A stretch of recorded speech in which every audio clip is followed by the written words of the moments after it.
Bom dia pessoal, belezinha? Professor Emerson aqui, História. Então vamos começar aqui nossos trabalhos aí devagarinho. E a aula de hoje aí é o que é processo histórico, né? Para a gente entender a importância da história, né? Como a leitura da história, muitas vezes ela é feita de forma linear, mas não é, tá, gente? Então, o estudo de história ele é muito mais do que a apreensão de fatos históricos situados em determinado tempo e espaço, tá? Considerar fatos isolados não permite uma análise profunda, tá, gente? A gente tem uma historiografia muito baseada no positivismo, que era uma filosofia que prezava a ciência, mas é uma filosofia do século XIX. Esse ano vocês vão ter aula de filosofia aí, provavelmente com o professor Samuel, e ele vai explicar melhor aí o que foi o positivismo, tá? Mas é uma ciência que já, uma filosofia, já foi ultrapassada. A gente, o positivismo ele pregava que a história teria que ser lida de forma linear, né? Com aquele decorando datas, eventos, nomes de pessoas, generais, né? Imperadores, presidentes, e não é assim. Então a gente vai entender hoje qual a importância do processo histórico, tá, gente? Então o que acontece? É preciso relacioná-los e analisá-los em conjunto, esses fatos históricos, tá?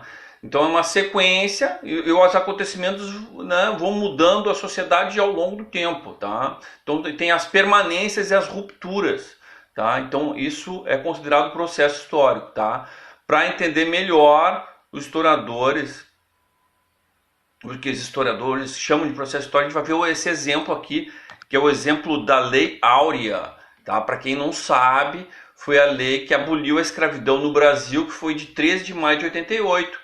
Tá? Então a gente diz que a princesa Isabel assinou a Lei Áurea, né? O imperador estava em tratamento, né, de saúde na Europa, né? Na ausência dele, ela era a primeira na linha da sucessão, então ela tinha autoridade para decretar aí a Lei Áurea.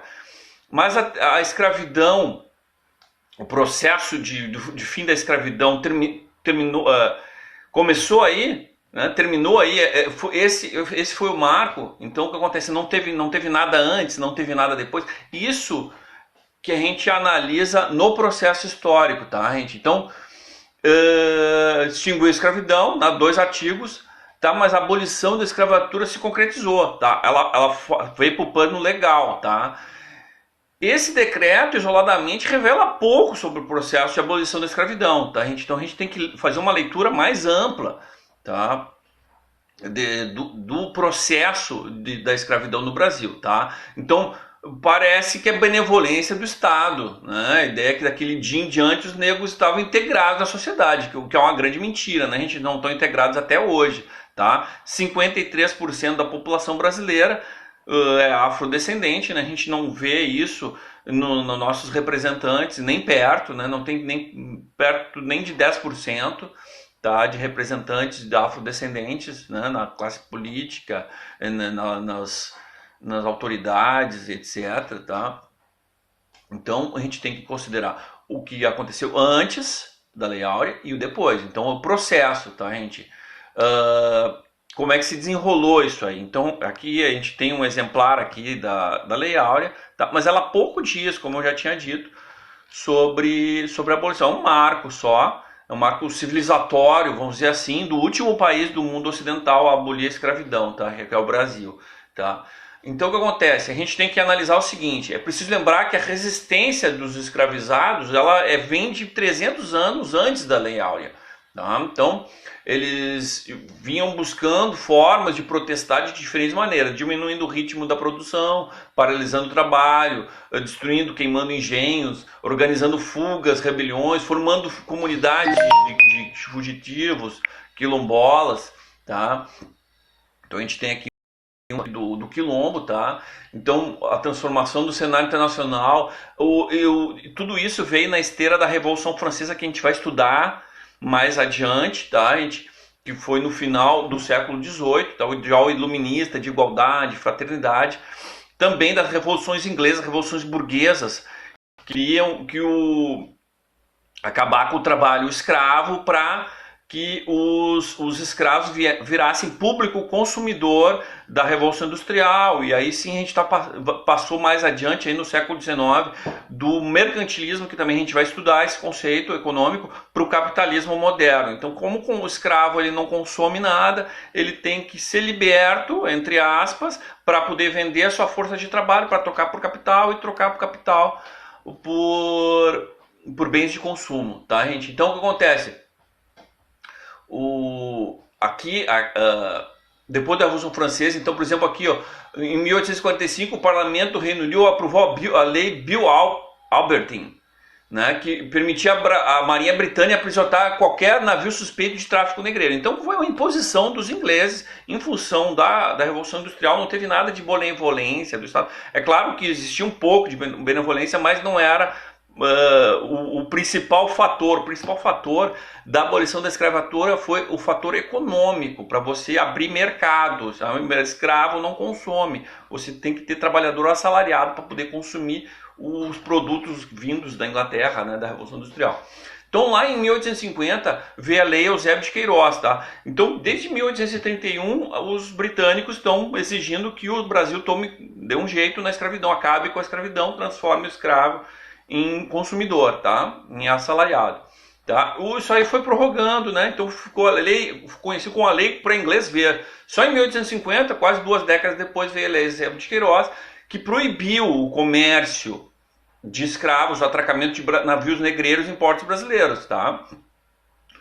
Com o fim do tráfico começa o contrabando, né? Então continuou, né, esse comércio, mas de forma ilegal, tá? Houve resistência do Império a abolir a escravidão? Claro, houve, né? Então, optando por um processo de emancipação lenta e gradual, que a gente tem? A gente tem em 1850 é a Lei de Terras, tá? O que acontece? Era fato que dentro de alguns anos ia se abolir a escravidão. Isso os latifundiários aqui do Brasil, as elites, sabiam. Então o que acontece? O Estado, tá, ele criou em 1850 mesmo a Lei de Terras.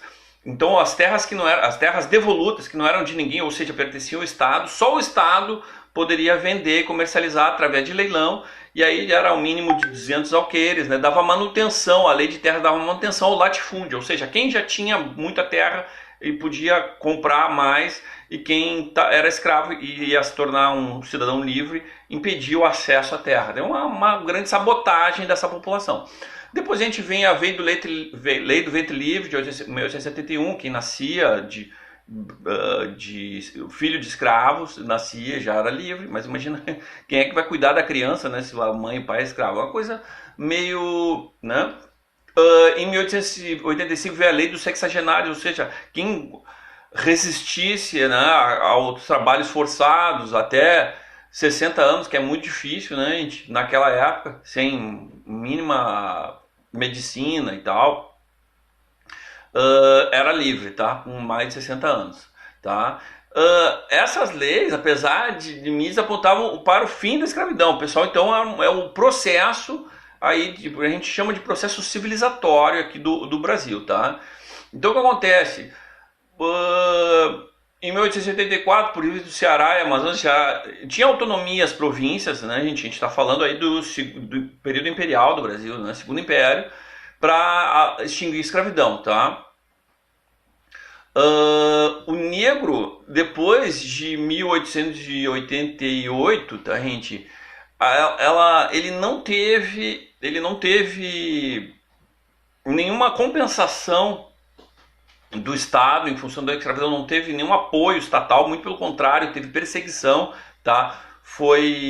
O Estado mudou o Código Penal em 1891 para perseguir as populações de ex-escravos. Então criminalizaram a vadiagem, a mendigagem, a capoeira, que é tudo cultura, a capoeira cultura negra, né? E teve um processo de substituição da mão de obra escrava pela imigrante branca, tá? Então o negro não possuía dinheiro, não possuía a terra era muito cara e inacessível por causa da Lei de Terras.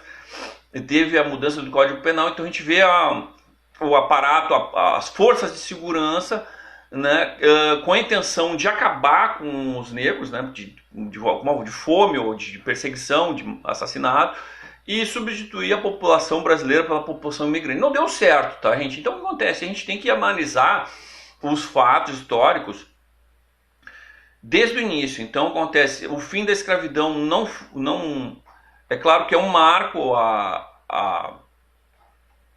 a Lei Áurea, mas a escravidão, a resistência da escravidão veio desde o início e continua até hoje, tá, gente? Então a gente tem que relacionar todos esses fatores, tá? E para a gente entender o que é o processo histórico, nesse caso aí da escravidão, que se desenrola até hoje. Gente, é isso aí. Um beijo e até a próxima.